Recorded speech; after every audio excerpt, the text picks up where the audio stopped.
اعوذ باللہ من الشیطان الرجیم بسم اللہ الرحمن الرحیم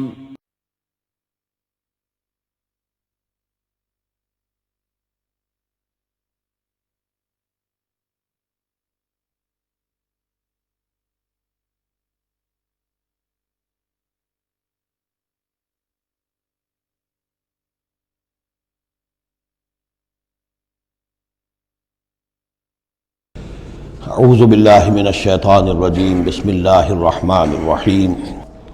ولو انہم اذ ظلموا انفسهم جاءوک واستغفروا اللہ واستغفر لهم الرسول لوجدوا اللہ توابا رحیما فلا وربک لا یؤمنون حتی یحکموک فیما شجر بینہم ثم لا یجدوا فی انفسهم حرجا مما قضیت ویسلموا تسلیما وَلَوْ أَنَّا كَتَبْنَا عَلَيْهِمْ أَنِ اقْتُلُوا أَنفُسَكُمْ أَوِ اخْرُجُوا مِنْ دِيَارِكُمْ مَا فَعَلُوهُ إِلَّا قَلِيلٌ مِّنْهُمْ وَلَوْ أَنَّهُمْ فَعَلُوا مَا يُوعَظُونَ بِهِ لَكَانَ خَيْرًا لَّهُمْ وَأَشَدَّ تَثْبِيتًا وَإِذًا لَّآتَيْنَاهُم مِّن لَّدُنَّا أَجْرًا عَظِيمًا وَلَهَدَيْنَاهُمْ صِرَاطًا مُّسْتَقِيمًا صدق اللہ العظیم۔ جیسا کہ میں عرض کر چکا ہوں کہ منافقین پر جو سب سے زیادہ بھاری تین چیزیں تھیں، ان میں سے سب سے پہلی اور عام طور پر اس کا صحیح اندازہ لوگوں کو نہیں ہے، وہ ہے اطاعت رسول۔ اللہ کی اطاعت وہ ایک کتاب کی اطاعت ہے۔ اللہ خود کوئی مشخص شخصیت کی حیثیت سے ہمارے سامنے موجود نہیں ہے، بالغیب ہے۔ ہمارے لیے رسول کی اطاعت بھی اس وقت اسی درجے میں ہے۔ رسول شخصاً ہمارے سامنے موجود نہیں ہے، یہ انسٹیٹیوشن ہے۔ اللہ کی اطاعت، رسول کی اطاعت۔ لیکن یہ جان لیجئے کہ اس وقت کے لوگوں کے لیے حضور صرف ایک انسٹیٹیوشن نہیں تھے، ایک شخص بھی تھے، اور وہاں کے لوگوں کے رشتے بھی تھے حضور کے ساتھ۔ کوئی حضور کا خسر ہے، خسر باپ کی جگہ ہوتا ہے، کوئی حضور کا داماد ہے، کوئی حضور کی بیوی ہے، رشتے ہیں۔ اب ظاہر بات ہے کہ ان کے لیے یہ بھی بڑا مشکل ہوتا تھا کہ وہ فرق کر سکیں کہ کس وقت ہمارا کیا معاملہ محمد الرسول اللہ کے ساتھ بحیثیت رسول ہو، اور کس وقت ایک شوہر کی حیثیت سے، یا ایک داماد کی حیثیت سے، یا ایک بھتیجے کی حیثیت سے۔ حضرت حمزہ کے جو بھتیجے ہیں، تو یہ تو معاملہ تھا مومنین صادقین کا، لیکن منافقین کا اس سے بڑھ کر معاملہ یہ تھا کہ ایک انسان کی اطاعت ہم کیوں کریں۔ اور یہی وہ چیز ہے کہ جو فتنہ انکار سنت اور انکار حدیث کی اصل جڑ اور بنیاد ہے۔ اباح کرتی ہے طبیعت، جیسے کہ عورت کی طبیعت اباح کرتی ہے کہ شوہر کی تابعداری کیوں کرے، آخر وہ بھی مکمل ہیومن بینگ ہے، مکمل انسان ہے، اس کے احساسات ہیں، تو آسان کام نہیں ہے کہ اس کو ریکنسائل کر سکیں۔ اسی طرح انسان کی اطاعت کرے، یہ بھی در حقیقت اس کو تسلیم کرنا، ذہناً ریکنسائل کرنا آسان نہیں۔ اور یہ چیز ظاہر بات ہے کہ جن کے دل میں یقین کھب جاتا تھا ان کے لیے آسان ہو جاتی تھی، جن کے دلوں میں یقین کی کمی تھی وہ پھر قدم قدم پر ناکنگ کرتی تھی، ان کی گاڑی چل نہیں پاتے تھے۔ اب فرمایا وَلَوْ أَنَّا كَتَبْنَا عَلَيْهِمْ، اگر ہم نے ان پر یہ فرض کر دیا ہوتا أَنِ اقْتُلُوا أَنفُسَكُمْ کہ قتل کرو اپنے آپ کو، أَوِ اخْرُجُوا مِن دِيَارِكُمْ یا نکلو اپنے گھروں سے، مَا فَعَلُوهُ إِلَّا قَلِيلٌ مِّنْهُمْ نہ کرتے یہ کام ان میں سے مگر سوائے چند کے۔ وَلَوْ أَنَّهُمْ فَعَلُوا مَا يُوعَظُونَ اور اگر وہ کرتے جس چیز کی کہ ان کو نصیحت کی جا رہی ہے، لَكَانَ خَيْرًا لَّهُمْ یہی ان کے لیے بہتر ہوتا، وَأَشَدَّ تَثْبِيتًا اور ان کی ثبات ایمان اور ثبات قلب اسی کے اندر ہوتی ہے۔ وَإِذًا لَّآتَيْنَاهُم مِّن لَّدُنَّا أَجْرًا عَظِيمًا اور اس صورت میں ہم انہیں اپنے پاس سے بہت بڑا اجر دیتے، وَلَهَدَيْنَاهُمْ صِرَاطًا مُّسْتَقِيمًا اور انہیں ہدایت فرما دیتے سیدھی راہ کی طرف۔ اس میں اکثر حضرات نے تو اس کو جو الفاظ ہیں ظاہری انہی پر محمول کیا ہے، اور اس میں بھی کوئی قباحت نہیں ہے۔ اللہ ہمارا خالق ہے، اگر اللہ حکم دے کہ اپنے آپ کو قتل کرو، خودکشی کرو، تو ہمیں کرنی ہوگی۔ اگر اللہ ہمیں حکم دے اپنے گھروں سے نکل جاؤ تو نکلنا ہوگا۔ تو اس میں ایک اشارہ یہ ہو سکتا ہے کہ جیسے جو تاریخ بنی اسرائیل میں ہم دیکھ آئے ہیں، وہاں یہ تھا کہ جن لوگوں نے بچڑے کی پرستش کی تھی ان کو جو مرتد ہونے کی سزا دی گئی تھی، اس کے لیے الفاظ یہی آئے تھے، ان اقتلوا انفسکم قتل کرو اپنے آپ کو، مراد یہ ہے کہ تم اپنے اپنے قبیلے کے ان لوگوں کو قتل کرو جنہوں نے اس گناہ کبیرہ کا ارتکاب کیا ہے۔ تو شاید چونکہ منافقین کا معاملہ چل رہا ہے، اور منافقین کے ساتھ اکثر و بیشتر ایسا ہوتا تھا کہ ان کے خاندان والے، رشتہ دار، ان کے گھرانے والے ان کے ساتھ شامل ہو جاتے تھے حمایت کے اندر، تو یہاں بتایا جا رہا ہے کہ بجائے اس کے کہ ان کی حمایت کرو، ہونا تو چاہیے اس کے بالکل برعکس، اور وہ یہ کہ تم اپنے اندر سے خود دیکھو کون ہیں کہ جو منافق ہیں، کہ جو اصل میں آستین کے سانپ ہیں۔ اگر اللہ تعالیٰ نے تمہیں حکم نہیں دیا ہے، اگر اللہ تعالیٰ یہ حکم بھی دے سکتا تھا کہ ہر قبیلہ، ہر گھرانہ اپنے ہاں کے منافقین کو خود قتل کرے، یہ تو حضرت عمر رضی اللہ تعالیٰ عنہ نے اپنی اس ایمان کی غیرت کے اندر، غیرت ایمانی کے اندر قتل کیا، اور اس پر انہیں غصہ آیا، اس لیے کہ بہرحال وہ ان کے اپنے خاندان کے لوگ تو نہیں تھے، لیکن یہ کہ اللہ تعالیٰ اگر یہ حکم دیتا تو یہ بھی تمہیں کرنا چاہیے تھا، لیکن یہ کہ اللہ کے علم میں ہے کہ تم میں سے بہت کم لوگ ہوتے کہ جو اس حکم کی تعمیل کر سکتے، اور اگر کر گزرتے ما یوعظون بہ لکان خیرا لہم واشد تثبیتا واذا لآتیناہم من لدنا اجرا عظیما ولہدیناہم صراطا مستقیما۔ اب اس کے بعد یہ اطاعت رسول کے موضوع پر جو عظیم ترین آیت ہے قرآن کی وہ آ رہی ہے۔ وَمَن يُطِعِ اللَّهَ وَالرَّسُولَ، اور جو کوئی اطاعت کرے گا اللہ کی اور رسول کی صلی اللہ علیہ وسلم، فَأُولَٰئِكَ مَعَ الَّذِينَ أَنْعَمَ اللَّهُ عَلَيْهِمْ، تو یہ وہ لوگ ہوں گے جنہیں معیت حاصل ہوگی ان کی جن پر اللہ کا انعام ہوا، اور وہ کون ہیں؟ من النبیین والصدیقین والشہداء والصالحین، یعنی انبیاء کرام اور صدیقین اعظام اور شہداء کرام اور صالحین، وحسن اولئک رفیقا، اور یہ لوگ تو بہت ہی اچھے ہیں رفاقت کے لیے، یعنی اللہ اور اس کے رسول کی اطاعت کرنے والوں کا پھر شمار ان لوگوں کے زمرے میں ہوگا، وہ جو سورہ فاتحہ کے ضمن میں ہم نے دیکھا تھا کہ اہدنا الصراط المستقیم صراط الذین انعمت علیہم، وہ کون لوگ ہیں انعمت علیہم، اس کی تفسیر ہے یہ۔ فاولئک مع الذین انعم اللہ علیہم من النبیین والصدیقین والشہداء والصالحین، ایک بیس لائن ہے، صالح مسلمان، نیک نیت مسلمان، دل میں خلوص کے ساتھ ایمان ہے، صالح ہے، حکم پر عمل کر رہا ہے، محرمات سے بچا ہوا ہے۔ اب اوپر اٹھے گا تو ایک اونچا درجہ ہے شہداء کا، اس سے بھی اونچا درجہ ہے صدیقین کا، اس سے بھی اونچا درجہ ہے انبیاء کا۔ اب انبیاء کا درجہ تو رک جائے گا، اس لیے کہ وہ تو ایک وہبی چیز ہے، کسبی چیز نہیں تھی، لیکن یہ دو درجے تو ابھی موجود ہیں کہ انسان اپنی ہمت سے جتنی محنت کرے، جتنی کوشش کرے، وہ شہادت اور صدیقیت کے مراتب تک فائز ہو سکتا ہے۔ یہ مضمون پوری وضاحت کے ساتھ آئے گا سورہ حدید میں انشاءاللہ۔ ذالک الفضل من اللہ وکفی باللہ علیما، اور یہ اللہ تعالیٰ کا بڑا فضل ہے جن لوگوں کو آخرت میں ان کی معیت حاصل ہو جائے۔ وتوفنا مع الابرار، اے اللہ ہمیں موت دیجو اپنے ابرار بندوں کے ساتھ۔ تو واقعہ یہ ہے ذالک الفضل من اللہ وکفی باللہ علیما، یہ تو اللہ کا بہت بڑا فضل ہے، اور اللہ کافی ہے ہر شے کے جاننے کے لیے، یعنی کون کس استعداد کا حامل ہے، کون کس قدر و منزلت کا حامل ہے، اللہ خوب جانتا ہے۔ اب آ رہی ہے دوسری چیز، قتال فی سبیل اللہ، جو بڑا سخت امتحان تھا مادی اعتبار سے۔ اطاعت رسول جو ہے وہ زیادہ تر ایک نفسیاتی ایک مرحلہ تھا، نفسیاتی الجھن تھی، لیکن یہ تو ظاہر بات ہے کہ خالص محسوس شے، مادی شے، جان کا خطرہ، مال کا خطرہ۔ یا ایھا الذین آمنوا خذوا حذرکم، اے اہل ایمان اپنے تحفظ کا سامان لے لیا، اپنے ہتھیار لے لیا کرو۔ فانفروا ثبات او انفروا جمیعا، اس کے بعد خواہ تم ٹکڑیوں کی شکل میں نکلو اور خواہ فوج کی شکل میں، یعنی دو طرح کے معاملات ہوتے تھے۔ کبھی حضور صلی اللہ علیہ وسلم چھوٹے چھوٹے آپ گروپ بھیجتے تھے، جیسے کہ غزوہ بدر سے پہلے 8،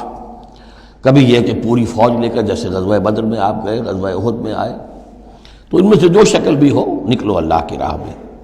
وَإِنَّ مِنْكُمْ لَمَن لَيُبَطِّئَنَّ، تم میں سے کچھ لوگ ایسے ہیں جو دیر لگا دیتے ہیں، تاخیر کرتے ہیں، حکم ہو گیا ہے نکلنا ہے، فلاں وقت ہے، کوچ ہوگا، اب وہ اس میں ڈھیل برت رہے ہیں، ابھی تیاری ہو رہی ہے، اور پھر بہانہ بنا دیں گے کہ بس ہم تیاری کر ہی رہے تھے، اب نکلنے ہی والے تھے، اور وہ منتظر رہتے ہیں کہ کوئی فیصلہ ہو چکے، تو اس وقت پھر ہم کہیں گے کہ ہم تو نکلنے والے تھے کہ یہ فیصلہ ہمیں پہنچ گیا کہ جنگ کا تو فیصلہ ہی ہو گیا۔ فَإِنْ أَصَابَتْكُمْ مُصِیبَةٌ، پھر اگر تمہیں کوئی مصیبت پیش آ جائے، اب بہرحال مسلمانوں کو جنگ میں نکلے ہیں تو کوئی تکلیف پیش آ جائے، کوئی نقصان ہو، کوئی وقتی طور پر ہزیمت ہو جائے، قال تو وہ کہے گا قد انعم اللہ علی اذ لم اکن معہم شہیدا، میں تو اللہ نے بڑا انعام کیا، بڑا کرم کیا، جو میں نہیں گیا، میں رہ گیا، میری فلاں جو ضرورت تھی وہ میرے لیے رحمت بن گئی، وہ میرا جو اونٹ گم ہوا تھا اس وقت کہیں وہ اگر میرے پاس موجود ہوتا تو میں بھی وہاں پر خراب ہوتا، یہ تو مجھ پر تو اللہ کا بڑا کرم ہوا ہے کہ میں اس جنگ میں، اس مارکے میں جانے سے بچ گیا۔ وَلَئِنْ أَصَابَكُمْ فَضْلٌ، اور اگر تمہیں کوئی فضل پہنچ جائے اللہ کی طرف سے، فتح ہو جائے اور تم یعنی کامرانی کے ساتھ واپس آؤ اور تم مال غنیمت لے کر آؤ، من اللہ، اللہ کی طرف سے فضل مل جائے، لَيَقُولَنَّ، اس وقت پھر وہ حسرت کے ساتھ کہے گا کہ لَمْ تَكُنْ بَيْنَكُمْ وَبَيْنَهُ مَوَدَّةٌ، بالکل ایسے جیسے تمہارے اور اس کے درمیان کوئی دوستی اور مروت اور مودت ہے ہی نہیں۔ یا لیتنی کنت معہم فافوز فوزا عظیما، ہائے کاش کہ میں بھی ان کے ساتھ گیا ہوتا تو یہ بڑی کامیابی مجھے بھی حاصل ہو جاتی۔ یہ ان کا کردار ہے جس کا کہ نقشہ کھینچ دیا گیا۔ فَلْيُقَاتِلْ فِي سَبِيلِ اللَّهِ الَّذِينَ يَشْرُونَ الْحَيَاةَ الدُّنْيَا بِالْآخِرَةِ، بس جو لوگ دنیا کی زندگی کو آخرت کے عوض فروخت کرنے کے لیے تیار ہیں انہیں لازماً قتال کرنا چاہیے اللہ کی راہ میں۔ فَلْيُقَاتِلْ فِي سَبِيلِ اللَّهِ الَّذِينَ يَشْرُونَ الْحَيَاةَ الدُّنْيَا بِالْآخِرَةِ، جنہوں نے تو یہ طے کر لیا ہے کہ ہم نے آخرت قبول کی، دنیا ہم دیتے ہیں۔ اب ان کے لیے تو پھر کوئی اس میں ہچکچاہٹ نہیں ہونی چاہیے، اگر انہوں نے واقعی یہ سودا اللہ سے کیا ہے تو پھر یہ کہ انہیں تو اللہ کی راہ میں جنگ کے لیے نکلنا چاہیے۔ وَمَن يُقَاتِلْ فِي سَبِيلِ اللَّهِ، اور جو کوئی بھی اللہ کی راہ میں قتال کرے گا، فَيُقْتَلْ أَوْ يَغْلِبْ، اب دو ہی امکانات ہیں، وہ قتل ہو جائے یا غالب ہو جائے، فتح مند ہو کر واپس آئے یا وہیں شہید ہو جائے۔ فَسَوْفَ نُؤْتِيهِ أَجْرًا عَظِيمًا، دونوں حالتوں میں ہم انہیں بہت بڑا اجر عطا فرمائیں گے۔ وَمَا لَكُمْ لَا تُقَاتِلُونَ فِي سَبِيلِ اللَّهِ، اب یہ خاص طور پر جو خاص قتال کے لیے ترغیب دلائی جا رہی ہے وہ ایسے لوگوں کے لیے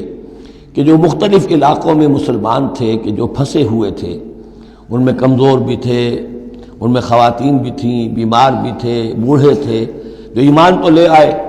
لیکن یہ کہ وہ ہجرت کے قابل نہیں تھے، تو وہ اپنے اپنے علاقوں میں ہیں، اپنے اپنے قبائل میں ہیں، وہاں ان کے اوپر ظلم ہو رہا ہے، انہیں ستایا جا رہا ہے، انہیں مارا جا رہا ہے، پرسیکیوٹ کیا جا رہا ہے، تو خاص طور پر ان کی نصرت کے لیے نکلنا اور ان کو جان چھڑانا اور ان کو بچا کے لے کر آنا، یہ کام تو ایسا ہے کہ جس میں غیرت ایمانی کا بہت ہی شدید تقاضا ہے، اور میں تو سمجھتا ہوں کہ غیرت انسانی کا بھی تقاضا ہے۔ وَمَا لَكُمْ لَا تُقَاتِلُونَ فِي سَبِيلِ اللَّهِ، میں کیا ہو گیا، کیوں قتال نہیں کرتے اللہ کی راہ میں؟ وَالْمُسْتَضْعَفِينَ، اور ان کمزور لوگوں کے لیے جو مغلوب بنا دیے گئے ہیں، من الرجال، مردوں میں سے، والنساء، اور عورتوں میں سے، والولدان، اور بچوں میں سے، الذین یقولون، جو یہ کہہ رہے ہیں، دعائیں کر رہے ہیں، ربنا اخرجنا من هذه القرية الظالم اهلها، اے ہمارے پروردگار ہمیں نکال اس بستی سے جس کے رہنے والے لوگ ظالم ہیں، واجعل لنا من لدنك وليا، اور ہمیں اپنے پاس سے کوئی ہمارا ولی، حمایتی، مددگار بنا دے، واجعل لنا من لدنك نصيرا، اور ہمارے لیے خاص اپنے فضل سے کوئی مددگار بھیج دے۔ اب ان کی جو یہ آہ و بکا ہے وہ بھی تمہیں آمادہ نہیں کر رہی کہ ان پر ظلم ہو رہا ہے، ان پر ستم ڈھائے جا رہے ہیں، اور تم جو ہے اپنے گھروں سے نکلنے کے لیے تیار نہیں ہو۔ یہ کن سے خطاب ہو رہا ہے؟ جن کے ہاں اسلام قائم ہو چکا تھا، ان سے خطاب ہو رہا ہے۔ ہم اپنے گھر میں اسلام قائم کر نہیں سکتے، یہاں پر کوئی جد و جہد نہیں کہ اسلام آ جائے، ہمارے ہاں کفر کا نظام چل رہا ہے، تو ہم تو مخاطب ہی نہیں اس کے۔ مخاطب اہل ایمان ہیں، اور اہل ایمان کا فرض کیا ہے؟ پہلے اپنے گھر کو درست کرو، پہلے اپنے ملک کے اندر اسلام قائم کرو۔ قرآن کے سوا کوئی اور قانون چل رہا ہے، من لم يحکم بما انزل اللہ فاولئک هم الکافرون ومن لم يحکم بما انزل اللہ فاولئک هم الظالمون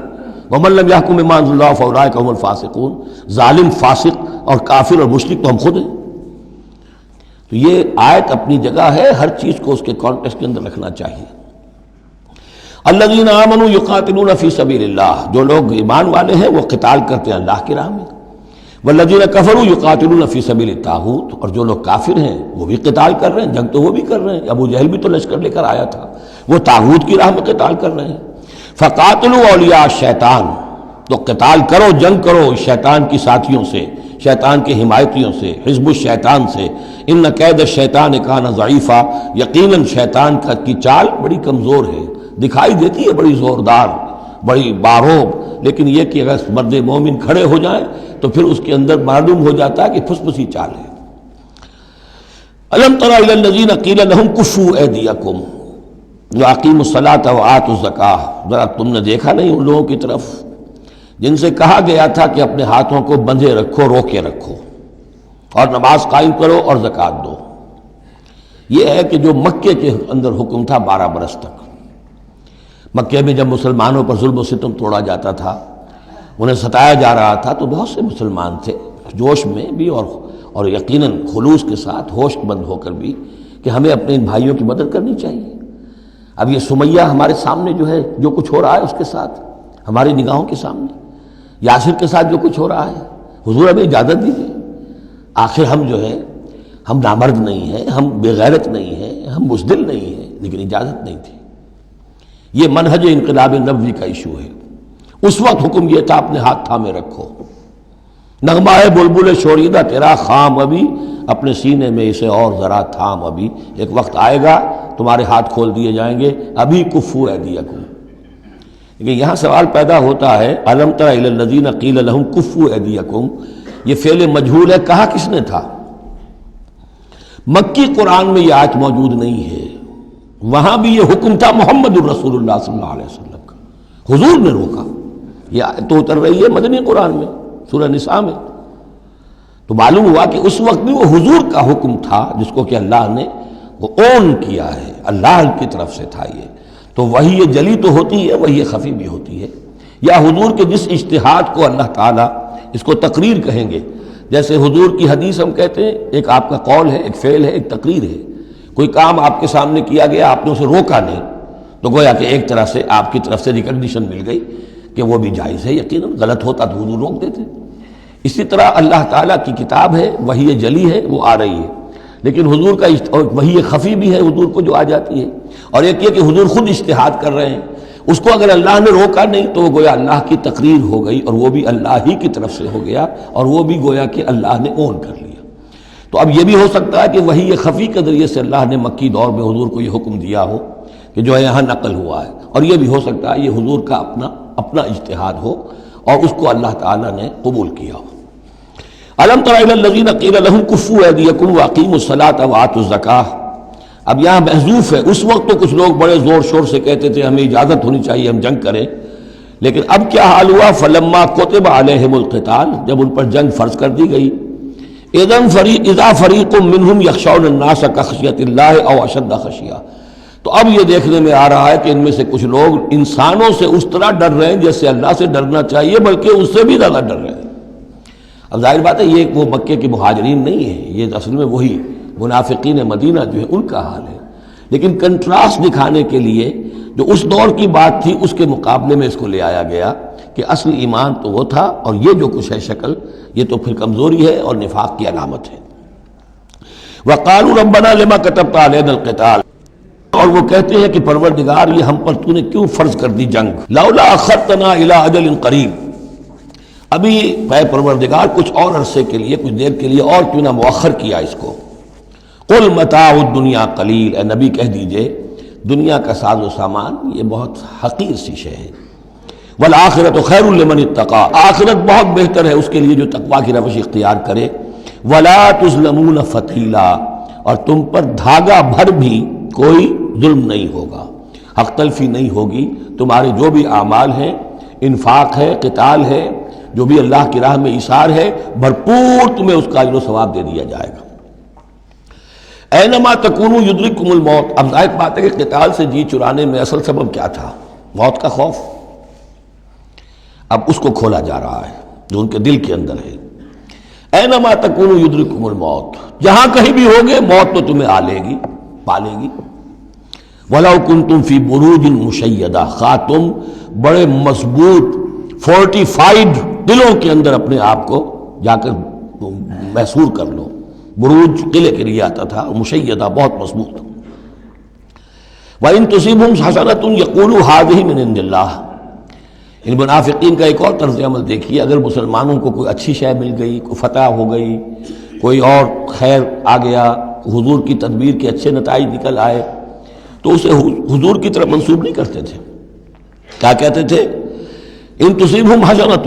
یقولوا ھذہ من عند اللہ، بڑا اللہ کا فضل ہوا، بڑا اللہ کا کرم ہوا، اللہ نے کیا ہے. وَإِن تُصِبْهُمْ سَيِّئَةٌ، اگر کوئی تکلیف آ گئی، کوئی مصیبت آ گئی، یقولوا ھذہ من عندک، اے محمد آپ کی وجہ سے ہوا ہے، یہ آپ نے یہ غلط اقدام کیا، آپ نے یہ فیصلہ کر لیا کہ کھلے میدان میں جا کے جنگ کریں گے، ہم نے تو مشورہ دیا تھا آپ کو، آپ کی بھی رائے یہی تھی کہ مدینے کے اندر محصور ہو کر جنگ کریں. خیر آ گئی تو اللہ کی طرف سے، اور اگر تکلیف آ گئی تو اے محمد آپ کی طرف سے. قل کل من عند اللہ، کہہ دیجئے یہ سب چیزیں، خیر ہو، شر ہو، تکلیف ہو، آسانی ہو، مشکل ہو، جو بھی صورت میں سب اللہ کی طرف سے ہیں. فما لہؤلاء القوم لا یکادون یفقہون حدیثا، تو ان لوگوں کو کیا ہو گیا ہے کہ یہ کوئی بات بھی نہیں سمجھتے، ان کی مت بالکل ماری جا چکی ہے. اب یہاں جو اگلی آیت ہے اس کے بارے میں کافی قول ہیں، لیکن جو میرے نزدیک راجح ہے وہ میں بیان کر رہا ہوں کہ اس میں تحویل خطاب ہے. شروع میں جو خطاب کیا جا رہا ہے وہ ان مسلمانوں کو جن کی طرف سے یہ کمزوری یا نفاق ظاہر ہو رہا تھا. ما اصابک من حسنۃ فمن اللہ وما اصابک من سیئۃ فمن نفسک. دیکھو اے مسلمان، جو بھی کوئی خیر تمہیں ملتا ہے تمہیں یہی کہنا چاہیے اللہ کی طرف سے، اگرچہ خیر بھی اللہ کی طرف سے اور شر بھی اللہ کی طرف سے. یہ تو جو ہمارے ایمان کا ہے وہ ایمان مفصل، والقدر خیرہ وشرہ من اللہ تعالی والبعث بعد الموت، ہمارا ایمان اس پر ہے. لیکن طریقہ کیا ہے انسان کے لیے، ادب کیا ہے، صحیح کیا ہے؟ وہ یہ ہے کہ خیر ملے اللہ کا فضل ہے، اور اگر کوئی خرابی ہوئی ہے میری کسی غلطی سے ہوئی ہے، مجھ سے کوئی کوتاہی ہوئی ہے، مجھے اللہ تعالیٰ نے کوئی تعدیب فرمانی چاہیے. وَأَرْسَلْنَاكَ لِلنَّاسِ رَسُولًا، اور اے نبی ہم نے آپ کو تو لوگوں کے لیے رسول بنا کر بھیجا ہے. ایک یہ قول ہے کہ اس میں تحویل خطاب ہے، ایک یہ کہ درمیانی ٹکڑے میں بھی خطاب تو حضور سے ہی ہے لیکن استجاب کے انداز میں. اچھا تو جو انہیں خیر مل جائے تمہیں وہ تو ہے اللہ کی طرف سے، اور جو کوئی برائی آ جائے تو اے نبی آپ کی طرف سے ہے. کیا بات یہ کہہ رہے ہیں جبکہ اللہ نے آپ کو تو رسول بنا کر بھیجا ہے. تو یہ دو تعبیریں ہیں اس کی. میرے نزدیک پہلی تعبیر راجح ہے. وَكَفَى بِاللَّهِ شَهِيدًا، اور اللہ تعالیٰ کافی ہے گواہ کے طور پر یا مددگار کے طور پر. مَن يُطِعِ الرَّسُولَ فَقَدْ أَطَاعَ اللَّهَ، جو کوئی اطاعت کرتا ہے رسول کی، جس نے اطاعت کی رسول کی اس نے اطاعت کی اللہ کی. یہ ٹکڑا بہت اہم ہے، اس لیے کہ اس کے ساتھ ہی آپ حدیث اپنے دماغ میں ٹانک لیجئے، اپنے ذہن میں، اس لیے کہ یہ جو کام تھا سارا کا سارا ایک جماعتی زندگی کے تحت ہو رہا تھا، اور اس میں رسول جو ہے صلی اللہ علیہ وسلم وہ جنگ میں ہے تو کمانڈر ان چیف ہے، لیکن کمانڈر ان چیف کے ساتھ دوسرے چھوٹے کمانڈرز بھی تو ہوتے ہیں، میمنہ پر، میسرہ پر، قلب پر، عقب پر، ہراول دستے پر کون ہے. لہذا چین ہے یہ اطاعت کی، سم اطاعت کی، کہ حضور نے فرمایا من اطاعنی فقد اطاع اللہ، وہ تو یہی بات آ گئی، من یطع الرسول فقد اطاع اللہ، من اطاعنی فقد اطاع اللہ ومن عصانی فقد عصى اللہ.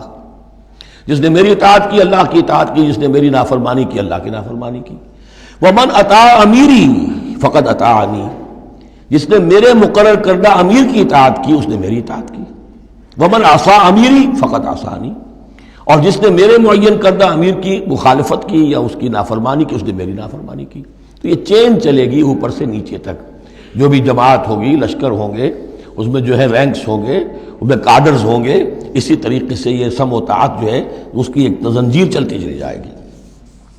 ومن تولیٰ فما ارسلناک علیہم حفیظا، اب جو اس سے منہ موڑ دیں، روگردانی کریں، تو اے محمد صلی اللہ علیہ وسلم ہم نے آپ کو ان پر داروغہ بنا کر یا ذمہ دار بنا کر نہیں بھیجا ہے. وہ پھر اپنا معاملہ اللہ کے ہاں جا کر وہ خود اس کا محاسبہ جو ہے فیس کریں گے. وَيَقُولُونَ طَاعَةٌ، اور ان منافقوں کا حال یہ ہے کہ آپ کے سامنے تو کہتے ہیں طاعہ، ٹھیک ہے آپ نے جو فرمایا قبول ہے، ہم اس پر عمل کریں گے. فَإِذَا بَرَزُوا مِنْ عِنْدِكَ، جب آپ کے پاس سے جاتے ہیں، بَيَّتَ طَائِفَةٌ مِّنْهُمْ غَيْرَ الَّذِي تَقُولُ، اور اب ان میں سے ایک گروہ جو ہے وہ جا کر ایسے مشورے آپس میں شروع کر دیتا ہے جو خلاف ہے اس کے جو وہ وہاں کہہ کر گئے ہیں. سامنے تو ہو گئی، بعد میں جا کر جو ہے ریشہ دوانی، سازش. واللہ یکتب ما یبیتون، اور اللہ لکھ رہا ہے، نامہ اعمال ان کا تیار ہو رہا ہے، وہ جو بھی مشورے کرتے ہیں. فاعرض عنہم، تو اے نبی ان سے اعراض کیجئے، ان کو دفع کیجئے، چشم پوشی کیجئے، یہ کوئی نقصان نہیں پہنچا سکیں گے. اس میں بھی مصلحت یہ ہے کہ ابھی ان کے خلاف اقدام کرنا خلاف مصلحت ہے. جیسے ایک دور میں فرمایا گیا کہ ابھی فافو وصفحو، ان یہودیوں کو ذرا ابھی ان کی شرارتوں پر نکیر نہ کیجئے، جو کہہ رہے ہیں صبر کیجئے، اس لیے کہ ابھی اسی کے اندر مصلحت ہے کہ ابھی یہ محاذ نہ کھولا جائے. اسی طرح ان کے بارے میں کہا کہ آرزنو، ابھی ذرا کچھ عرصے کے لیے، یہاں الفاظ تو نہیں ہے وہ عرصے کے لیے، لیکن نتیجے کے طور پر، اس لیے کہ غزوہ تبوک کے بعد پھر حضور نے ان پر گرفت شروع کی. وہ وقت آ گیا کہ اس کے بعد ان کے پردے چاک کر دیے گئے، جو پردے پڑے رہے تھے اب تک وہ پردے اٹھا دیے گئے تھے.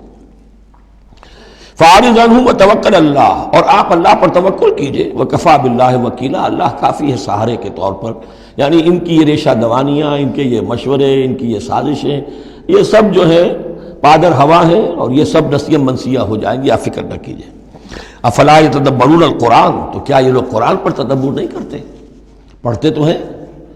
میں نے آپ سے کہا نا، نمازیں تو وہ پڑھتے تھے. جو بھی منافق تھا اسے اس وقت نماز تو پڑھنی پڑتی تھی، ورنہ تو مسلمان نہ مانا جاتا. آج تو مسلمان مانے جانے کے لیے نماز ضروری نہیں ہے، اس وقت تو ضروری تھی. بلکہ عبداللہ ابن ابی تو پہلی صف میں ہوتا تھا، اور جمعے کے روز تو خاص طور پر حضور کے خطبے سے پہلے کھڑا ہو جاتا تھا اور اعلان کرتا تھا، لوگوں توجہ سے سنو، یہ اللہ کے رسول ہیں، اپنی چودراہٹ کے اظہار کے لیے کہ میں یہاں کا چودھری ہوں. تو وہ نمازیں تو پڑھتے تھے، قرآن سنتے تھے، لیکن افلا یتدبرون القرآن، قرآن پر تدبر نہیں کرتے. یہ قرآن ان کے سروں پر سے گزر رہا ہے، یا ان کے ایک کان سے داخل ہو کر دوسرے کان سے نکل رہا ہے. وَلَوْ كَانَ مِنْ عِنْدِ غَيْرِ اللَّهِ، اگر یہ اللہ کے سوا کسی اور کے پاس سے آیا ہوتا، لَوَجَدُوا فِيهِ اخْتِلَافًا كَثِيرًا، تو اس میں بہت سے تضادات وہ پاتے. اس پر غور کرو گے، یہ بڑا مربوط کلام ہے، اس کا پورا فلسفہ جو ہے بہت منطقی طور پر مربوط ہے، اس کے اندر کہیں کوئی تضاد نہیں ہے. وَإِذَا جَاءَهُمْ أَمْرٌ مِّنَ الْأَمْرِ، انہی منافقین کا ایک اور روش، جب ان کے پاس کوئی خبر پہنچتی ہے کسی بات کی، من الامن او الخوف، امن کے بارے میں یا خوف کے بارے میں، کہیں سے خبر آ گئی کہ فلاں قبیلہ چڑھائی کرنے کی تیاری کر رہا ہے، حملہ کرے گا، اذاعوا بہ، تو وہ اس کو پھیلا دیتے ہیں، نشر کر دیتے ہیں، عام کر دیتے ہیں، تاکہ لوگوں میں خوف اور ہراس پیدا ہو جائے. یہ اسی سے اذاع کا لفظ آج کل بنا ہوا ہے، ریڈیو کو، نشر کو، براڈ کاسٹنگ کے لیے یہ لفظ ہے عربی کا، جدید عربی کا. اذاعۃ الجمہوریۃ المتحدۃ العربیہ، یہ جو ریڈیو ہے، this the radio of United Arab Republic, یہ میں سنا کرتا تھا کبھی، شیخ عبد الباسط عبد الصمد کی قرات ہوا کرتی تھی مصر سے، تو وہ اذاعۃ الجمہوریۃ المتحدۃ العرب، تو یہ جو ہے وہ اذاع اب نشر کرنے کے لیے، اذاعوا بہ، وہ اس کو نشر کر دیتے ہیں. وَلَوْ رَدُّوهُ إِلَى الرَّسُولِ، اگر وہ اس کو لوٹاتے رسول کی جانب کہ حضور یہ خبر آئی ہے، اس طرح کی اطلاع آئی ہے، وَإِلَىٰ أُولِي الْأَمْرِ مِنْهُمْ، یا جو اور اولو الامر ہیں، بہرحال اوس کے سردار ہیں، سعد ابن عبادہ ہیں، ان تک بات پہنچا دیں، اس خزرج کے سردار، یا اوس کے سردار ہیں سعد ابن معاذ، ان تک پہنچا دیں. اگر یہ کرتے لَعَلِمَهُ الَّذِينَ يَسْتَنبِطُونَهُ مِنْهُمْ، تو یہ بات ان لوگوں کے علم میں آتی جو اس کا استنباط کر سکتے، نتیجہ نکال سکتے، کتنی بات صحیح ہے، اس کا نتیجہ کیا نکل رہا ہے، ہمیں کیا قدم اٹھانا چاہیے. اور جب انہوں نے وہ خبر ایسے ہی جو ہے پھیلا دی، تو اس کا نتیجہ کیا ہوگا کہ لوگوں میں ایک سراسیمگی پیدا ہو گئی، ایک فکر پیدا ہو گیا، جسے آپ کہتے ہیں دنیا میں ہو جاتا ہے، سنسنی سی پیدا ہو جاتی ہے. وَلَوْلَا فَضْلُ اللَّهِ عَلَيْكُمْ وَرَحْمَتُهُ، اور اگر اللہ کا فضل اور اس کی رحمت تمہارے شان میں حال نہ ہوتی، لَاتَّبَعْتُمُ الشَّيْطَانَ إِلَّا قَلِيلًا، تو تم سب کے سب شیطان ہی کی پیروی کرتے سوائے چند کے. فَقَاتِلْ فِي سَبِيلِ اللَّهِ، قتال کے ضمن میں غالباً میرے نزدیک قرآن مجید کی سخت ترین آیت یہ ہے، لیکن اس میں سختی لفظی نہیں ہے، معنوی ہے. فَقَاتِلْ فِي سَبِيلِ اللَّهِ، تو اے نبی آپ تو جنگ کریں اللہ کی راہ میں. لا تکلف الا نفسک، آپ پر کوئی ذمہ داری نہیں ہے سوائے اپنی ذات کے. وحرض المومنین، اہل ایمان کو جتنا بھی آپ اکسا سکے اکسا، اختیار تو نہیں، یعنی اگر کوئی اور نہیں نکلتا اکیلے نکلیے. جیسے کہ حضرت ابوبکر نے کہا بھی تھا، جب کہا گیا کہ مانعین زکوٰۃ کے معاملے میں نرمی کیجیے، کوئی نہیں میرا ساتھ دے گا، میں اکیلا جاؤں گا. یہ عظیمت. تو اے نبی آپ کو تو یہ کام کرنا، آپ کا تو فردی منصب ہی ہے، آپ کو ہم نے بھیجا اس لیے. هو الذی ارسل رسولہ بالہدی ودین الحق لیظہرہ علی الدین کلہ، آپ کو تو کرنا ہے. فقاتل فی سبیل اللہ لا تکلف الا نفسک، کوئی اور نہیں جا رہا ہے تو آپ پر ذمہ داری نہیں ہے۔ حرض المومنین، یہ حرض ضاد کے ساتھ ہے، ایک حرص ہے صاد کے ساتھ، ہارا صاد، حرص، طمع، کسی چیز کی لالچ۔ تحریص کے معنی ہو گئے کسی میں کسی شے کی ترغیب پیدا کرنا، لالچ پیدا کرنا، پرسویشن۔ حرض، یہ ضاد جو آیا ہے یہ ہے جیسے اکسانا، لوگوں کے جذبات کو جوش میں لانا، ایمان کے اندر ان کے جوش پیدا کرنا، یہ ہوگا یہ حرض، حرص سے یہ ضاد ایک نقطے سے بڑا فرق واقع ہوا ہے۔ وحرض المومنین عسى الله ان يكف باس الذين كفروا، ہو سکتا ہے یا امید ہے کہ اللہ تعالیٰ جلد ہی ان کافروں کی قوت کو روک دے، تھام لے۔ ان کی جنگ جو ابھی بڑی ان کی چلت پھرت ہو رہی ہے، ابھی یہ کچھ عرصے کی بات اور ہے، وہ وقت بس آیا چاہتا ہے کہ ان میں دم نہیں رہے گا۔ اس لیے کہ سن 5 میں، یوں سمجھیے یہ سن 4 میں نازل ہو رہی ہے سورہ نساء، سن 5 میں سورہ احزاب ہے، اور غزوہ احزاب کے بعد کہہ دیا تھا محمد رسول اللہ صلی اللہ علیہ وسلم نے کہ یہ آخری بار تھی کہ قریش ہم پر ہمراہ آور ہوئے۔ لن یغزوکم قریش بعد عامہم ھذا ولکنکم تغزونہم، اے مسلمانوں بس قریش کی بس ہو گئی ہے، اب وہ آئندہ کبھی تم پر حملہ آور ہونے کی ہمت نہیں کر سکتے، اب تو تم ان کے اوپر ان کے خلاف اقدام کرو گے۔ اس لیے 6 سال میں اگلے سال آپ نے سفر کیا عمرے کا، ٹریٹی ہو گئی، انا فتحنا لک فتحا مبینا، صلح حدیبیہ، اور اس کے بعد 7ویں سال میں اللہ تعالیٰ نے فتح خیبر عطا فرما دی، اور 8ویں سال میں مکہ فتح ہو گیا۔ وہ ایک کے بعد دوسری جو تالے ہیں وہ کھلتے چلے گئے، اور اسی وقت وہ پھر سورہ صف نازل ہو گئی تھی کہ اب وَأُخْرَىٰ تُحِبُّونَهَا نَصْرٌ مِّنَ اللَّهِ وَفَتْحٌ قَرِیب، یہ بھی غزوہ احزاب کے فوراً بعد نازل ہوئی کہ اے نبی بشر المومنین، اہل ایمان کو بشارت دے دیجئے کہ اب وہ سخت دور گزر گیا، اب اللہ کی طرف سے نصرت اور فتح تمہارے قدم چوما چاہتی ہے۔ عسى الله ان يكف باس الذين كفروا، امید ہے کہ اللہ تعالیٰ ان کافروں کی قوت کو تھام لے گا، ان کی جنگ کو روک دے گا۔ واللہ اشد باسا واشد تنکیلا، اور یقیناً اللہ تعالیٰ بہت سخت ہے جنگ میں بھی، قوت میں بھی، اور سزا دینے میں بھی، اور سختی اور عقوبت میں بھی۔ اس کے بعد پھر تمدنی چیزیں کچھ آ رہی ہیں، یہ اب پھر مسلمانوں سے خطاب آ رہا ہے۔ یہ منافقین سے 2 باتیں آ چکی، ایک اطاعت رسول جو ان پر شاق گزرتی تھی، اور ایک قتال فی سبیل اللہ جو ان کے لیے بہت بڑا امتحان بن جاتا تھا۔ من یشفع شفاعۃ حسنۃ یکن لہ نصیب منہا، انسانی معاشرے کے اندر سفارش کرنا کسی کے لیے یہ بھی ایک اس کا لازمی سا حصہ ہوتا ہے۔ کوئی شخص ہے، اس کی کوئی احتیاج ہے، آپ جانتے ہیں کہ نیک آدمی ہے، صحیح آدمی ہے، بیروپیہ نہیں ہے، دوسرے شخص کو جانتے ہیں کہ وہ اس کی مدد کر سکتا ہے، آپ جا کر اس کے لیے کہیں کہ اس کی مدد کی جائے، میں اس کو جانتا ہوں، یہ کوئی پروفیشنل بیگر نہیں ہے۔ یا اسی طرح کا معاملہ،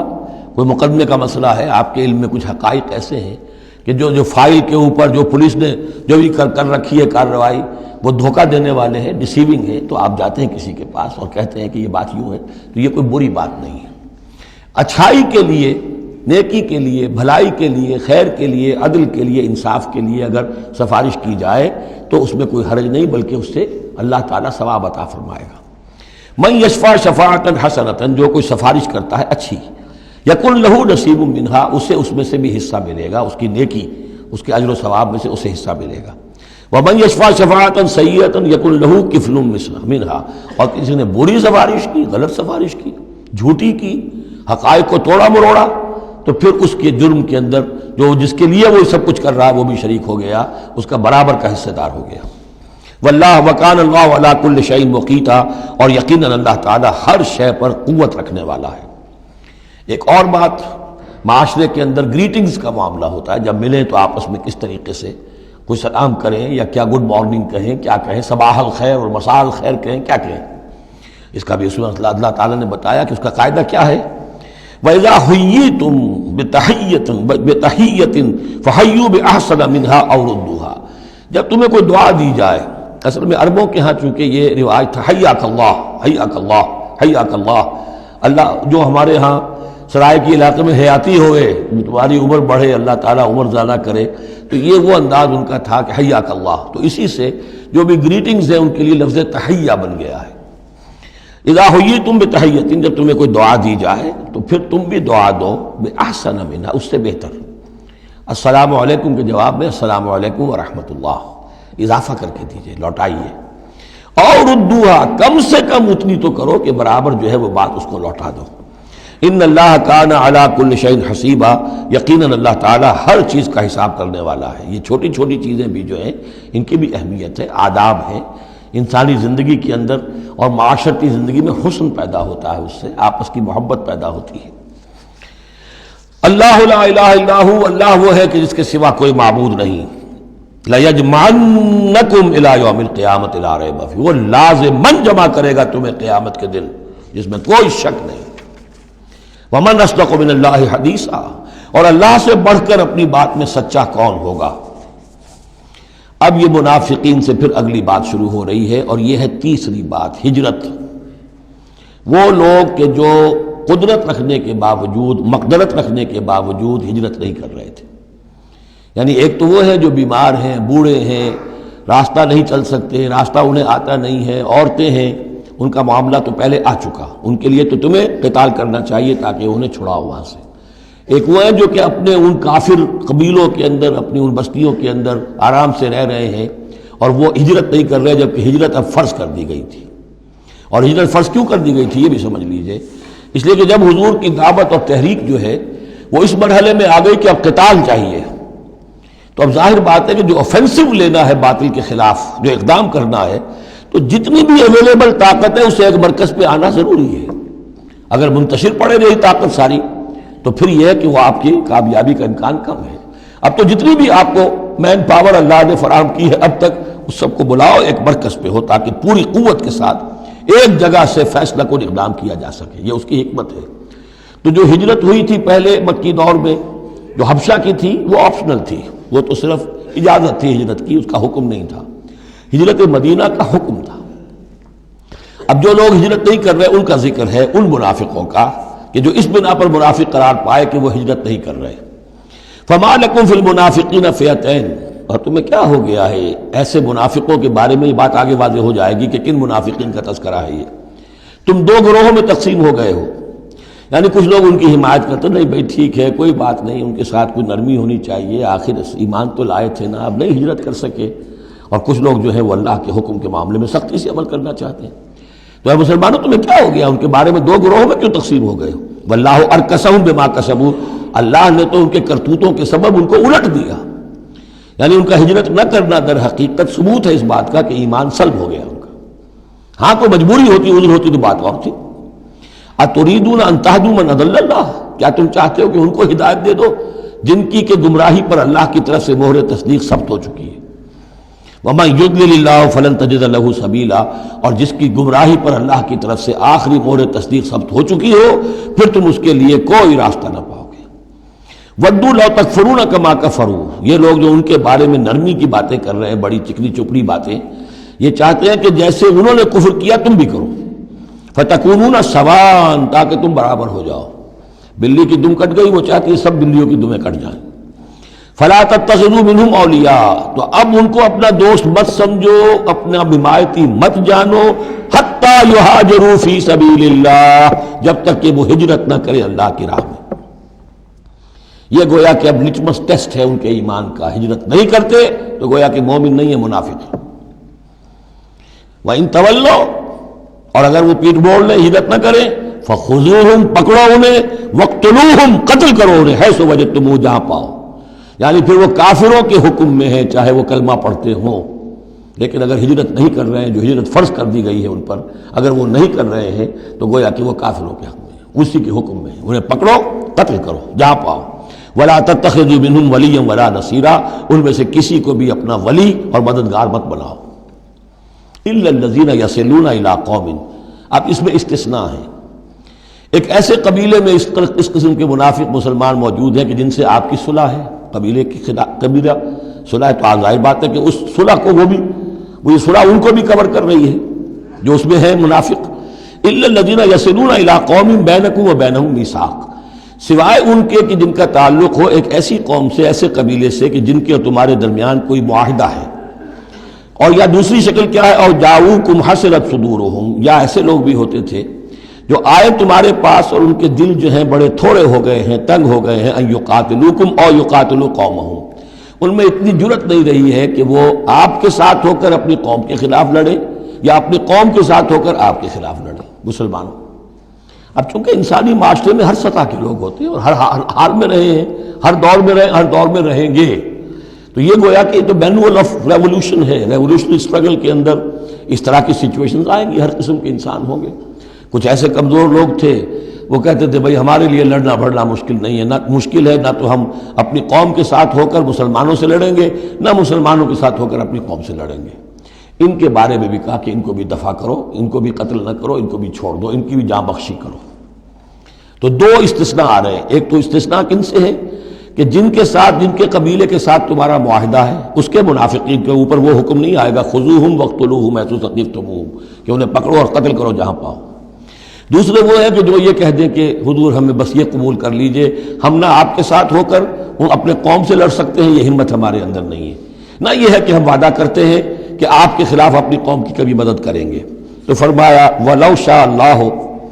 اگر اللہ چاہتا لَسَلَّطَكُمْ عَلَيْكُمْ فَلَقَاتَلُوكُمْ، یہ بھی تو ہو سکتا تھا کہ اللہ انہیں تمہارے خلاف مسلط کر دیتا اور وہ تمہارے خلاف قتال کرتے۔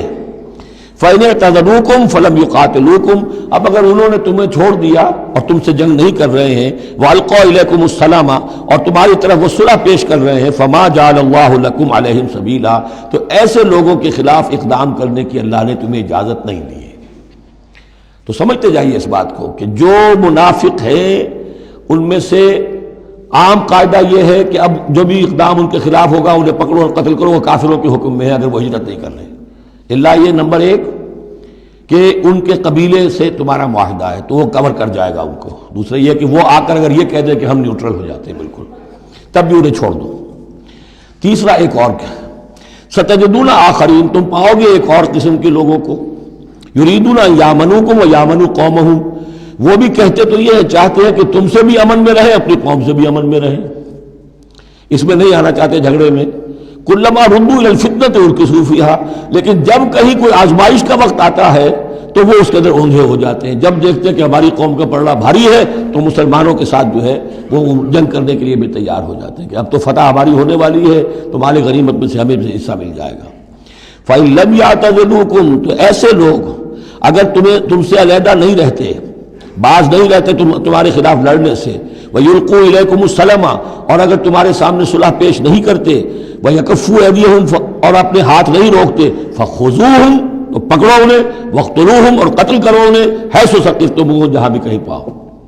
یعنی اگر غداری انہوں نے کہی ہے، ایک وعدہ کیا تھا اس کے خلاف کیا ہے، تو پھر یہ وہ جو امان تھی وہ ختم ہو گئی۔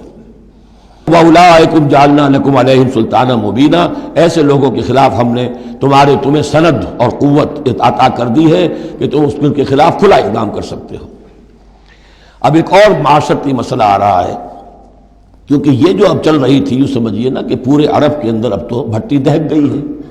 جنگیں ہو رہی ہیں، جگہ جگہ ہو رہی ہیں، مارکے ہو رہے ہیں۔ ہمارے پاس تاریخ میں جو لکھے آئے ہیں سیرت میں تو بڑے بڑے مارکے ہیں جن میں کہ حضور شریک رہے، لیکن یہ کہ یہ تو ایک چومکھی سی جنگ تھی جو چل رہی تھی مسلمان۔ اس سے آپ کو اندازہ ہو رہا ہے ان آیات سے کہ اصل سچویشن جو ہے وہاں کی سوشل سچویشن اور ٹرائبل جو ان کا معاشرہ تھا اس میں کیا کیا پرابلمز تھے۔ اب اس میں یہ ہے کہ فرض کیجئے کسی شخص نے کسی مسلمان کو مار دیا، لیکن یہ اس نے کہا کہ میں نے تو مارا نہیں، میرے اتفاق سے میں نے تو تیر چلایا تھا کسی جانور پر، کسی ہرن پر لگ گیا، اس کو ہو سکتا ہے، یہ ممکن ہے۔ تو اب کسی مسلمان کا مسلمان کو قتل کرنا دو طرح کا ہے، قتل خطا اور قتل عمد۔ اس کا کیا حکم ہے؟ ما کان لمؤمن ان یقتل مؤمنا الا خطا، کسی مومن کے لیے یہ روا نہیں ہے کہ مومن کو قتل کرے مگر خطا کے طور پر۔ نشانہ چوک گیا، کسی کو جان لگا، اب گاڑی ہے، ایکسیڈنٹ ہو گیا، آپ چلا رہے تھے، کوئی اس کے نیچے آ گیا، مر گیا، آپ تو اسے مارنا نہیں چاہتے تھے۔ چنانچہ سعودی عرب میں یہ بھی اسی بد کے تحت یہ فیصلے ہوتے ہیں اس کے ایکسیڈنٹس کے، اس قانون قتل خطا کے تحت۔ وہ قانون کیا ہے؟ ومن قتل مومنا خطا، اور جو شخص کسی مومن کو قتل کر دے قتل خطا غلطی سے، فتحریر رقبۃ مومنۃ، تو ایک مسلمان غلام کی گردن کا آزاد کرانا، ودیۃ مسلمۃ الی اہلہ، اور دیت خون بہا اس مقتول کا اس کے گھر والوں کو ادا کرنا لازم ہے، الا ان یصدقوا، الا یہ کہ وہ معاف کر دیں، خون بہا دینا ہوگا، یعنی قتل خطا کے بدلے میں آپ قتل نہیں کریں گے۔ قتل عمد کی جزا میں قتل ہے، لیکن یہ کہ قتل خطا میں قتل نہیں ہوگا۔ قتل کی جگہ کیا ہوگا؟ ایک تو خون بہا، اور نمبر دو یہ کہ یہ جو گناہ ہو گیا تم سے سرزد،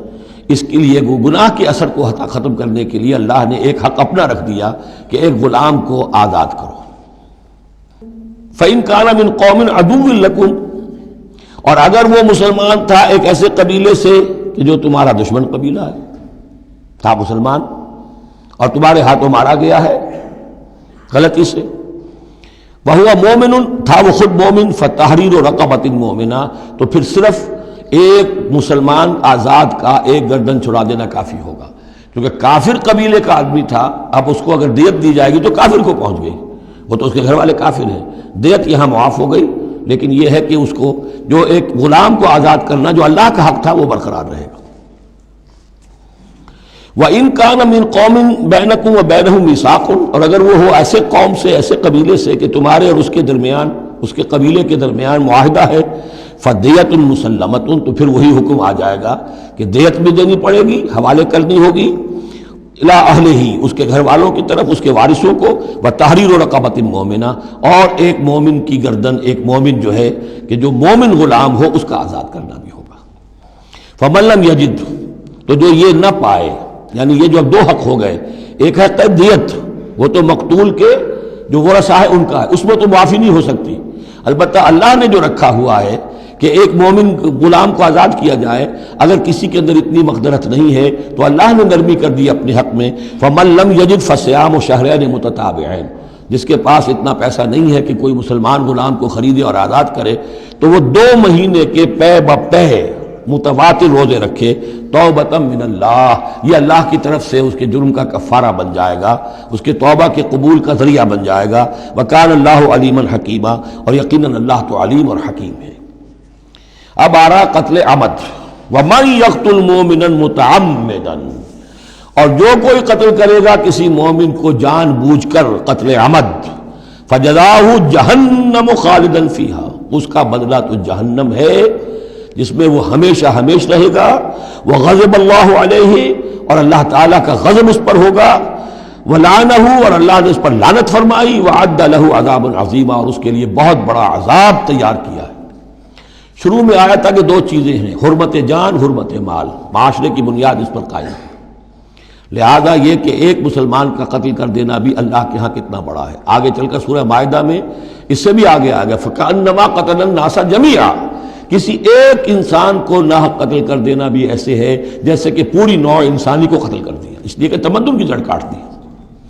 اور اس سے اندازہ کیجئے ہمارے ہاں کتنا کچھ ایمان و اسلام ہے، یہ جان انسانی جو ہے کتنی سستی ہو چکی ہے، اور قتل عمد جس طریقے سے ہو رہا ہے، مچھر کی جان اور انسان کی جان ایک جیسی ہے۔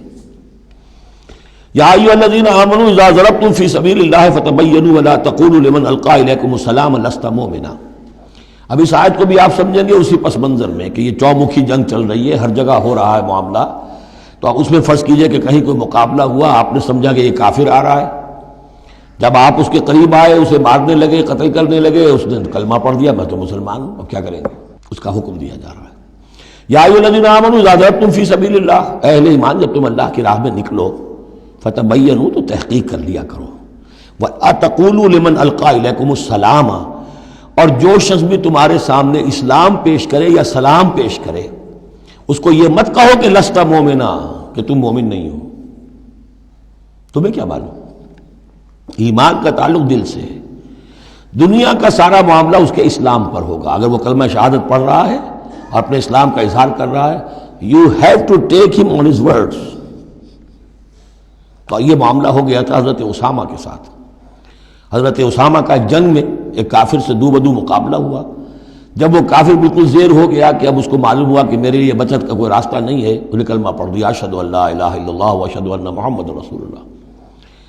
حضرت اسامہ نے وہی سمجھا جو کوئی بھی شخص سمجھتا کہ اس نے جان بچانے کے لیے ہیلا کیا ہے، بہانہ کیا ہے، اپنی تلوار نے روکی، قتل کر دیا، لیکن دل میں خلش رہی۔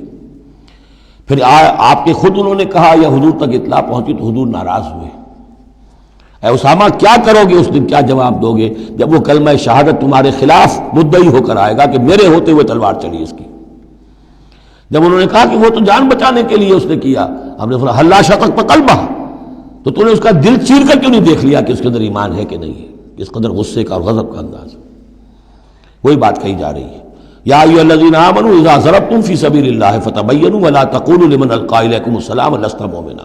تبتغون عرض الحیات الدنیا۔ دیکھو تم دنیا کا سامان چاہتے ہو کہ اس کے پاس کوئی مال ہے، ہم اسے کافر قرار دیں، قتل کریں، مال غنیمت لے لیں گے۔ فعند اللہ مغانم کثیرہ، دل تھوڑا نہ کرو، اللہ کے ہاں بڑی غنیمتیں تمہارے لیے ہیں، تمہارے لیے بڑی بڑی مملکتوں کی غنیمتیں آنے والی ہیں، ان چھوٹی چھوٹی چیزوں کا اور اس کے اوپر اتنی حدود اللہ جو ہے اس سے آزادی نہ برتو۔ کذالک کنتم من قبل، دیکھو تم خود بھی تو پہلے ایسے ہی تھے، آخر ایک دور تم پر بھی تو گزرا ہے، تم سب بھی تو نو مسلم ہی ہو، ایک وقت میں تو تم میں سے ہر شخص کافر ہی تھا نا، مشرک تھا۔ کذالک کنتم من قبل، تو اتنی سمجھ لینا اللہ نے آپ کو توفیق دے دی، اللہ نے کلمہ شہادت آپ کو عطا کر دیا، رسول کی دعوت و تبلیغ سے جو ہے بہرہ مند ہونے کی توفیق دے دی، اللہ کا انعام مانو، لیکن یہ کہ اس طریقے سے لوگوں کے اس معاملے میں اتنی سخت روش اختیار نہ کرو۔ فمن اللہ علیکم، تو اللہ تعالیٰ نے تم پر بڑا احسان فرمایا ہے، فتبینوا، تو دیکھو تحقیق کر لیا کرو، ان اللہ کان بما تعملون خبیرا، اور جو کچھ تم کر رہے ہو اللہ اس سے باخبر ہے۔ لا يستوي القاعدون من المؤمنین غیر اولی الضرر والمجاہدون فی سبیل اللہ باموالہم وانفسہم۔ اس آیہ مبارکہ میں جہاد کا لفظ بمعنی قتال ہے، جہاں تک جہاد کا تعلق ہے وہ تو مومن ہر وقت کر رہا ہے، دعوت و تبلیغ بھی جہاد ہے، اپنے نفس کے خلاف بھی جہاد ہے، المجاہد من جاہد نفسہ، بلکہ پوچھا گیا ای الجہاد افضل یا رسول اللہ، آپ نے فرمایا ان تجاہد نفسک فی طاعت اللہ، اپنے نفس کے خلاف جہاد کرو، اسے اللہ کا مطیع بناؤ، یہ بھی جہاد ہے۔ تو جہاد کے بہت سے گوشے ہیں، لیکن قتال آخری منزل قتال ہے، اور یہ بھی ان تین جوڑوں میں سے ہے کہ جو ایک دوسرے کی جگہ پر الفاظ آ جاتے ہیں، مومن و مسلم، نبی اور رسول، جہاد اور قتال۔ لا یستوی القاعدون من المؤمنین، برابر نہیں ہے اہل ایمان میں سے بیٹھ رہنے والے،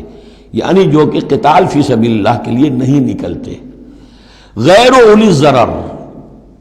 جبکہ ان کو کوئی عذر نہیں ہے، اگر کوئی اندھا ہے اور وہ نہیں نکل رہا کوئی حرج نہیں، کوئی لنگڑا ہے چل نہیں سکتا ہے وہ نہیں نکلتا کوئی حرج نہیں، یہ بعد میں آ جائے گا، لیکن جن کو کوئی ایسا عذر نہیں ہے پھر وہ بیٹھے رہیں۔ اور یہ بھی نوٹ کر لیجئے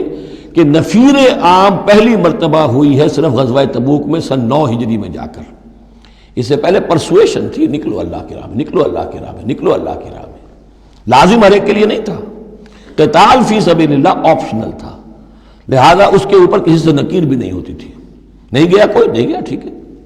لیکن پھر یہ کہ جو غزوہ تبوک میں نہیں گئے ان سے ایکسپلینیشن کال کی گئی، ان کو سزائیں بھی دی گئی وغیرہ وغیرہ۔ تو اب چونکہ آپشنل تھا لہذا وہاں پر یہ تو نہیں کہا جا سکتا تھا کہ اب ان کو پکڑو اور ان کو سزا دو، لیکن یہ بتایا جا رہا ہے، اس لیے حرض المومنین کا لفظ آیا تھا کہ آپ پوری طرح اکسائیے ان کو، آمادہ کیجئے، لیکن ظاہر بات ہے کہ یہ اس میں ابھی آپشن ہے، لیکن برابر نہیں ہے وہ لوگ جو بیٹھ رہے ہیں اور جنہیں کوئی عذر نہیں، والمجاہدون فی سبیل اللہ باموالہم وانفسہم، اور وہ لوگ جو اللہ کی راہ میں جہاد کے لیے قتال کے لیے نکلے ہیں اپنی جانوں اور مال کے ساتھ۔ فضل اللہ المجاہدین باموالہم وانفسہم علی القاعدین درجہ، اللہ نے فضیلت دی ہے مجاہدین کو جو اپنے مال اور جان سے جہاد کرنے والے ہیں، بیٹھ رہنے والوں پر ایک بہت بڑا درجہ، درجتاً یہ جو تنکیر آئی ہے برائے تفخیم ہے، بہت بڑا درجہ۔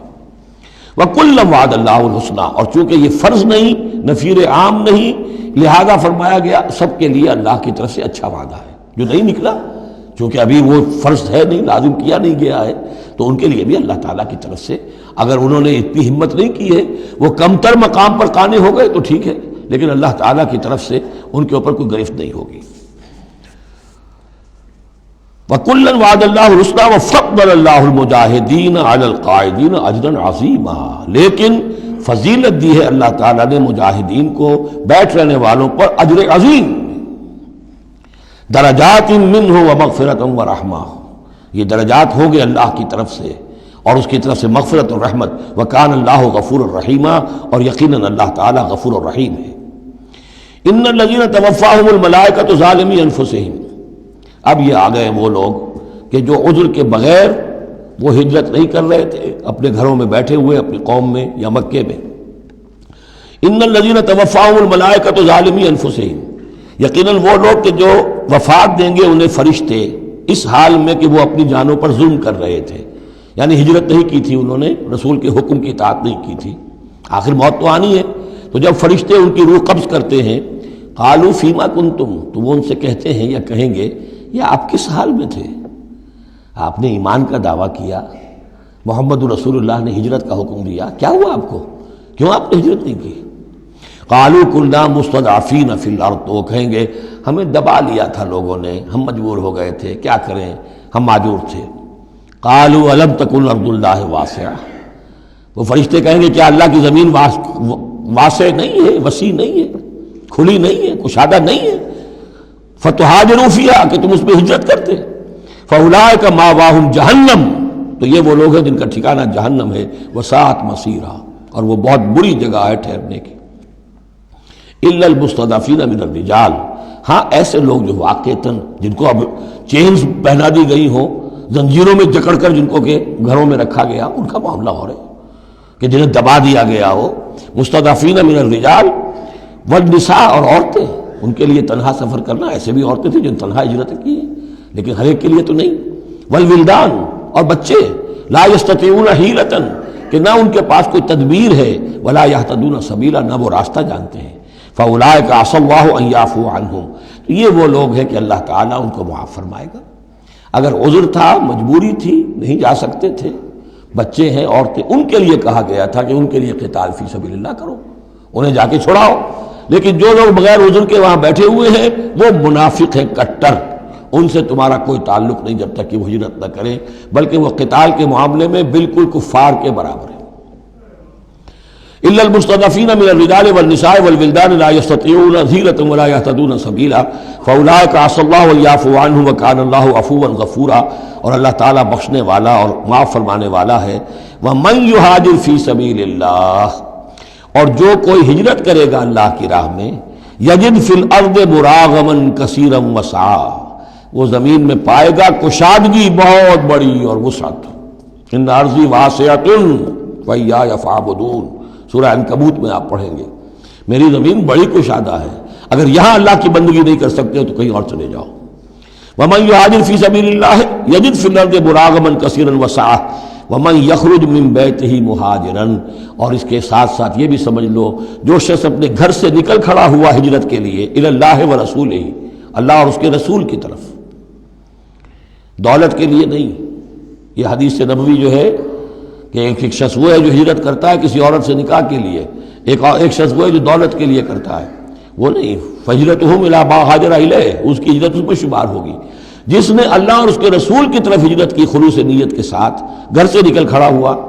ثم یدرکہ الموت، پھر اسے موت نے آ لیا، وہ نہیں پہنچ سکا مدینہ منورہ، حضور کے قدموں تک رسائی نہیں ہو سکی، بمصطفیٰ برسا خیش را کے دی ہمعوش، اس تک نہیں ہو سکا، فقد وقع اجرہ علی اللہ، تو اس کا اجر اللہ کے ذمے ثابت ہو گیا۔ یعنی وہ نیت کر کے نکل آیا خلوص نیت کے ساتھ، اللہ اور اس کے رسول کے حکم سمجھ کر وہ نکل آیا ہے، دار الہجرت تک نہیں پہنچ پایا، درمیانی میں کہیں اس کی موت واقع ہو گئی، فقد وقع اجرہ علی اللہ، اللہ کے ذمے اس کا اجر جو ہے وہ اللہ کے ذمے ثابت ہے۔ وکان اللہ غفور الرحیم، اور یقیناً اللہ تعالیٰ غفور ہے، بخشنے والا، اور رحیم ہے، رحم فرمانے والا۔ بارک اللہ لی ولکم فی القرآن العظیم ونفعنی وإیاکم بالآیات والذکر الحکیم۔